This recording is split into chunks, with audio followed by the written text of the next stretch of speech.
मुंबईच्या वेशीवर माल वाहतूकदारांचा आता संप सुरू आहे आणि ठाण्यामध्ये वाहतूक संघटनांचं आंदोलन सुरू झालंय। विविध मागण्यांसाठी वाहतूकदार आता आक्रमक झालेत। सरकारपर्यंत वाहतूकदार संघटनांचा आवाज पोहोचवण्यासाठी चक्काजाम करण्यात आलेला आहे। महत्त्वाची बातमी, आज वाहतूकदारांचा राज्यव्यापी संप आहे आणि त्यामुळे वाहतूकदार आता संतप्त झालेले आहेत। आपल्या मागण्या सरकारपुढे त्यांनी केलेल्या आहेत। मुंबईच्या वेशीवर माल वाहतूकदारांनी आक्रमकरित्या हे आंदोलन केले, चक्काजाम करण्याचा प्रयत्न केलेला आहे। ठाण्यामध्ये वाहतूक संघटनांनी हे आंदोलन केले। शुभम कोळी आमचे प्रतिनिधी आपल्याबरोबर जोडले गेलेत, आणखी सविस्तर माहिती जाणून घेऊया। शुभम, आज ठाण्यामध्ये अशा प्रकारे मोठ्या प्रमाणात चक्काजाम करण्याचा प्रयत्न झालाय, वाहतूक संघटनांनी आंदोलन केले, संपाचा हत्यार उपसलंय, काय नेमकं या संदर्भातली आणखी माहिती आहे? निश्चितच पाहिलं तर कालच एक पत्रकार परिषद जी आहे ती संपूर्ण ट्रान्सपोर्ट कम्युनिटीने काल घेतली होती आणि त्याने आंदोलनाचा इशारा जो आहे तो दिला होता। संपूर्ण हे आंदोलन जे राज्यव्यापी होतं आणि संपूर्ण राज्यातून जी ट्रान्सपोर्ट कम्युनिटी आहे ती त्यांची वाहने घेऊन जी आहे ती मुंबईकडे कूच करणार होते। मुंबईतील आझाद मैदान जे आहे त्या ठिकाणी धडक देणार होते आणि त्यानंतर हॉर्न वाजवून जे आहे ते सरकारच्या विरोधात निषेध कुठेतरी व्यक्त करणार होते। जी ई चलन प्रक्रिया त्यांच्यावरती राबवण्यामध्ये येत आहे त्याच्यात निषेधार्थ ही त्यांच्याकडे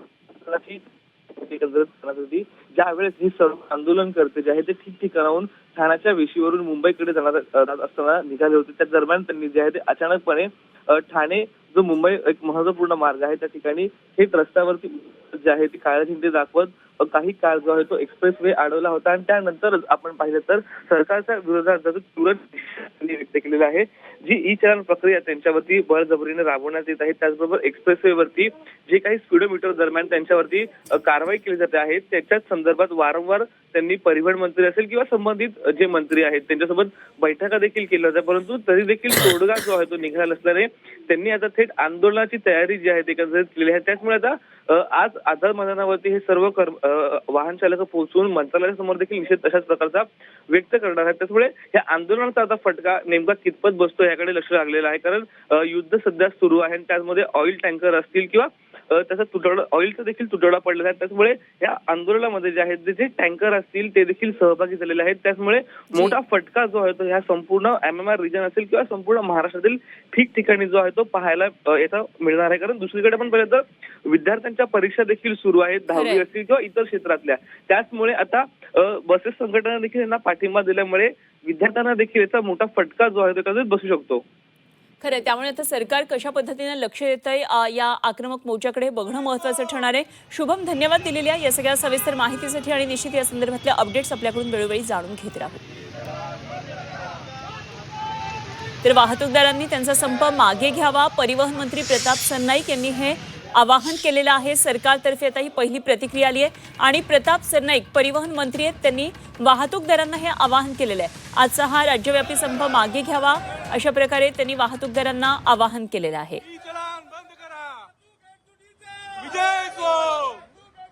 जनजीवन जे आहे ते विस्कळीत होऊ शकतं, त्यामुळे माझ्या विनंतीला आपण मान द्यावा।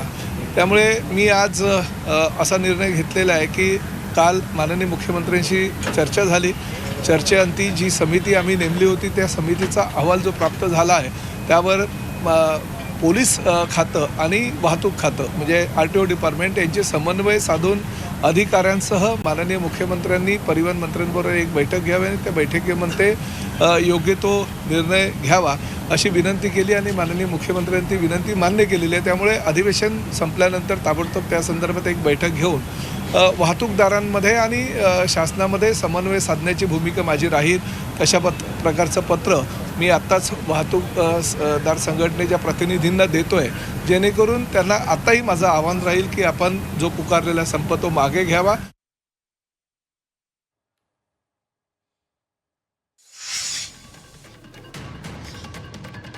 पुढची बातमीकडे तर ई चलन विरोधात नवी मुंबईमध्ये वाहतूकदारांनी आंदोलन केले आणि वाहतूकदारांकडून चक्काजाम आंदोलनाचा प्रयत्न करण्यात आलेला आहे। तर ठाण्यामधलं काही वेळापूर्वी आपण आंदोलन पाहिलं होतं, तेव्हा ई चलन विरोधात आता ठिकठिकाणी आंदोलनं होत आहेत। वाहतूकदारांनी या आंदोलनाला सुरुवात केली आहे। त्यांचा मुख्य मुद्दा ई चलन विरोधातला आहे आणि संपाला सुरुवात करण्याआधी वाहतूकदारांकडून विविध भागांमध्ये चक्काजाम आंदोलनाचा प्रयत्न सुरू आहे। कळंबोली परिसरामध्ये रास्ता रोको आणि चक्काजाम आंदोलन करत काळे झेंडे दाखवण्यात आलेत आणि कळंबोली इथे या आंदोलनाला आता सुरुवात झाली आहे। वाहतूकदारांच्या या संपामध्ये विविध संघटना उतरलेल्या आहेत, मालवाहतूकदारांच्या संघटना आहेत, त्याचप्रमाणे स्कूल बस चालक संघटना आहेत, काही रिक्षा संघटनांनी सुद्धा या संपाला पाठिंबा दिलेला आहे। त्यामुळे आता एकंदरीतच वाहतूकदारांच्या संपाची व्याप्ती राज्यभर कुठपर्यंत वाढली हे बघणं महत्त्वाचं ठरणार आहे आणि सरकार याकडे कशा पद्धतीने आता लक्ष देत आहे हे बघायला लागणार आहे। कारण सध्या अधिवेशन सुरू आहे, या अधिवेशनामध्ये या संदर्भातला मुद्दा चर्चेला येऊ शकतो। त्यात आता परिवहन मंत्र्यांनी आवाहन सुद्धा केले वाहतूकदारांना हा संप मागे घ्यावा यासाठी। त्यामुळे आता कशा पद्धतीने हे आंदोलन पुढे जातंय हे बघणं महत्त्वाचं ठरेल।